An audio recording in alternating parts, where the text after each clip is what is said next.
Student, इससे पहले turn पर हम मेजरमेंट के वेरियस प्रोसेसों को देख रहे थे और छोड़ा था हमने यहाँ पर 1 mile equal to 760 yard, 1 yard equal to 3 feet, 1 feet equal to 12 inches. यहां पर हमने पहले वीडियो के अंदर छोड़ा था, जैसा नोट्स में भी मेंशन है। स्टूडेंट, ये बड़ा कम्युनिकेटेड आपके मीजर थे, इसीलिए इनमें कुछ चेंजिंग की गई और इसके बाद में जो मेजरमेंट का सिस्टम आया मीट्रिक सिस्टम, मैट्रिक सिस्टम। यानी ये जो मीट्रिक सिस्टम है, ये है क्या? The various units of measurement are related to each other by the power of 10।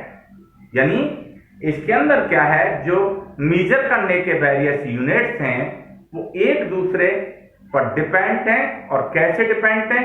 10 की पावर पर डिपेंड हैं।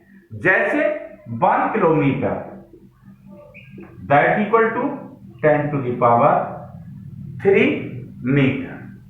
इसी तरीके से आपका 1 मीटर दैट इक्वल टू 10 की पावर -2 सेंटीमीटर। आपने देखा कि ये 10 की पावर में आपके रिप्रेजेंट हैं।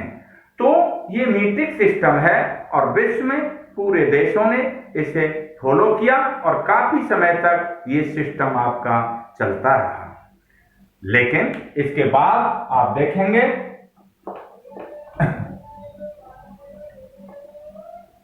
1960 के अंदर 1960 general conference of weight and measure, general conference of weight and measure, ये है क्या बच्चे? जब कोई भी ऐसा कॉम्प्लिकेशन होता है तो विश्व के जो साइंटिस्ट हैं वो सभी एक जगह पर बैठते हैं और उसे कहा जाता है जनरल कॉन्फ्रेंस। तो वेट के मीजर, वेरियस मीजर से रिलेटेड फ्रांस के अंदर एक जनरल कॉन्फ्रेंस हुई जिसका नाम है general conference of weight measure. इन्होंने मीजर के वेरियस मेथड पर विचार किया और इन्होंने एक सिस्टम डेवलप किया और कहा कि जो मोस्टली फिजिकल क्वांटिटीज हैं, जो मात्राएं हैं, उनको इन्होंने 7 भागों में डिवाइड किया। यानी जो मोटी में फिजिकल क्वांटिटी है, these are divided into 7 parts.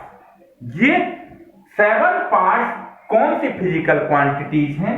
जैसे पहली लेंथ, दूसरी आपकी मास, तीसरी टाइम। बच्चे समझने की कोशिश करें, पहली लेंथ, दूसरी मास, तीसरी टाइम, 7 में से 3 हुई। आपकी जो चौथी है इलेक्ट्रिक करंट, इलेक्ट्रिक करंट। 5वीं आपके temperature, temperature, amount of mass, amount of substance, amount of substance, और साथ के ल्यूमिनियस इंटेंसिटी, ल्यूमिनियस इंटेंसिटी। यानी मोटे तौर पर ये 7 भागों में फिजिकल क्वांटिटीज को बांटा जो मेन थी। पहली लेंथ, देन मास, तीसरी टाइम, चौथी इलेक्ट्रिक करंट, पांचवी टेम्परेचर, छठी आपकी अमाउंट ऑफ सब्सटेंस और सातवीं ल्यूमिनस इंटेंसिटी। इन्होंने यूनिट दिए। इस कॉन्फ्रेंस ने इनके यूनिटों को आइडेंटिफाई किया। लेंथ को मीटर के अंदर, मास को केजी के अंदर, किलोग्राम, टाइम को सेकंड, इलेक्ट्रिक करंट को इन्होंने एम्पियर, टेम्परेचर को केल्विन, अमाउंट ऑफ सब्सटेंस को मोल और ल्यूमिनस इंटेंसिटी को कैंडेला। जैसा नोट के अंदर मैंने बड़ा ढंग से दिखाया हुआ है बच्चे। ये 7 फिजिकल क्वांटिटीज और इनके यूनिट मैंने आगे मेंशन किए हुए हैं। यानी लेंथ को मीटर, मास को किलोग्राम, टाइम को second, electric current ampere, temperature kelvin, amount of substance mole और ल्यूमिनस इंटेंसिटी कैंडेला। ये 7 यूनिट हैं, याद रहे। These are 7 unit are base unit और these physical quantity 7 are base physical quantities. तो इन पर रखा गया कि भाई ये फिजिकल क्वांटिटीज हैं और ये इनके यूनिट्स हैं, तो these 7 units are called base unit. याद रहे बच्चे। आगे हम आगे के सिस्टम पर बात करते हैं। बेस यूनिट से, बेस यूनिट के अंदर भी कुछ चीजें हैं जो कि आपने समझनी है। जैसे हम टेम्परेचर लें, अब टेम्परेचर का तो यहां इन्होंने केल्विन रखा। हम मीजर करें, जैसे टेम्परेचर है, टेम्परेचर को जब आप मीजर करते हो तो इसे केल्विन में कहा गया। भाई केल्विन में मीजर किया गया। लेकिन now the days there are the 3 major of the temperature: Kelvin, degree Celsius and Fahrenheit. तो हमने इनमें एक तरीके से रिलेशन देखना ही होगा बच्चे कि केल्विन में और डिग्री सेल्सियस में क्या रिलेशन है। आइए आपको ध्यान रखना होगा, यानी degree Celsius that equal to 273, यानी केल्विन प्लस 273.15। ठीक, ये आपके बराबर आएगा। यानी डिग्री सेल्सियस आपने मीजर करना है तो जो भी केल्विन दिया हुआ है उसमें 273.15 जोड़ दें, वो आपका डिग्री सेल्सियस आ जाएगा। अब मान करके चले, ऑब्वियसली बात है कि यदि आपने केल्विन निकालना है, डिग्री सेल्सियस दिया हुआ है, तो आपका इसी से रिलेशन आपका पुट हो जाएगा। अब दूसरा जो रिलेशन है वो आपका फ़ारेनहाइट एंड डिग्री सेल्सियस के अंदर है, और ये विशेष तौर पर बच्चे बनता है भाई डिग्री सेल्सियस और फ़ारेनहाइट में क्या रिलेशन है।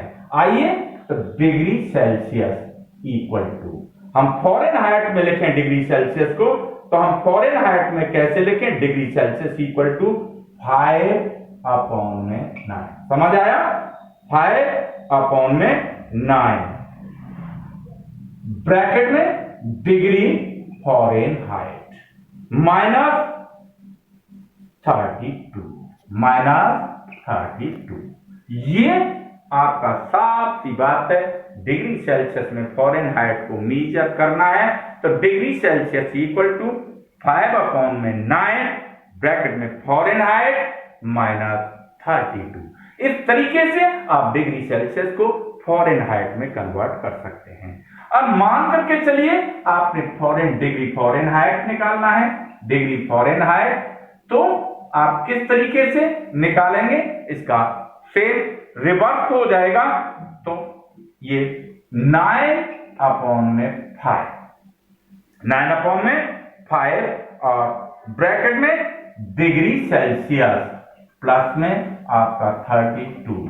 तो ऐसे करके आप फॉरेन हाइट और इनको बड़े आराम से मेजर कर सकते हैं और इसका क्वेश्चन आपके कंपटीशन तक में भी आता है। आप याद रखना, आपने समझ लिया होगा। अब हम ये टेम्परेचर की बात हुई, ऐसे ही हमारा कॉम्प्लिकेशन वॉल्यूम पर बहुत ज्यादा होता है। वॉल्यूम पर तो हम वॉल्यूम की बात करते हैं बच्चे। आइए हम किस तरीके से वॉल्यूम को एक से अधिक मीजर में आपका मीजर एक से अधिक यूनिट में मीजर किया जाता है। यदि हम एसआई यूनिट देखें, एसआई यूनिट वॉल्यूम का, आपका हम वॉल्यूम की बात कर रहे हैं, वॉल्यूम का एसआई यूनिट मीटर क्यूब होता है। लेकिन बहुत जगह पर वॉल्यूम के वेरियस आपको रिलेशन मिलेंगे, हमने बात करनी है बच्चे। तो हम किस तरीके से बात करें, तो 1 मीटर क्यूब, जैसे यहां मीटर क्यूब है, इसमें हम एक रिलेशन देखते हैं 1 metre cube that equal to आपके किसके बराबर होगा, 100 centimetre cube. 1 metre cube that equal to, ये वॉल्यूम है आपका, जैसे मैंने अभी आपको बताया मीटर क्यूब में मेजर करते हैं, ऐसा ही मीटर क्यूब ही है। तो 1 metre cube that equal to आपका किसके बराबर होगा, 1 metre cube that equal to 1000 centimetre cube. आगे बढ़ा इसे 100 आपका क्या 100,000 नहीं 100। आगे से आप बढ़ाएं तो क्या करेंगे 100 मल्टीप्लाई 100, ठीक। तो 2 2 4 और 2 6, तो 10 टू द पावर 6 आ गया। 10 टू द पावर 6 आपका आया कि नहीं, 10 to the power 6 centimetre cube. तो यहां आगे लिख सकते हो, यानी 1 metre cube that equal to 100 centimetre cube that equal to 10 to the power 6 centimetre cube. तो देखिए 1 मीटर इसके बराबर हुआ ये, यानी कहने का मतलब है कि यदि 1 मीटर क्यूब दिया हुआ है तो उसके मायने आप ये समझें कि ये 100 सेंटीमीटर क्यूब ही है। तो ये 10 to the power 6 centimetre cube हो गया। आगे हम इसे बढ़ाएं तो क्या करें, हम इसे 1 डेसीमीटर क्यूब में भी मेंशन कर सकते हैं। आगे जरा ध्यान दीजिएगा, जैसे अभी आपको बताया, इसे हम 1 डेसीमीटर क्यूब के अंदर मेंशन करते हैं that equal to 1 decimetre cube. तो ये एक रिलेशन हुआ 1 metre cube that equal to 100 centimetre cube that equal to 10 to the power 6 centimetre cube that equal to 1 decimetre cube. तो इस तरीके से आपने देखा कि एक ये रिलेशन वॉल्यूम का है। हम दूसरा रिलेशन देखते हैं बच्चे, आपकी समझ में आ जाए तो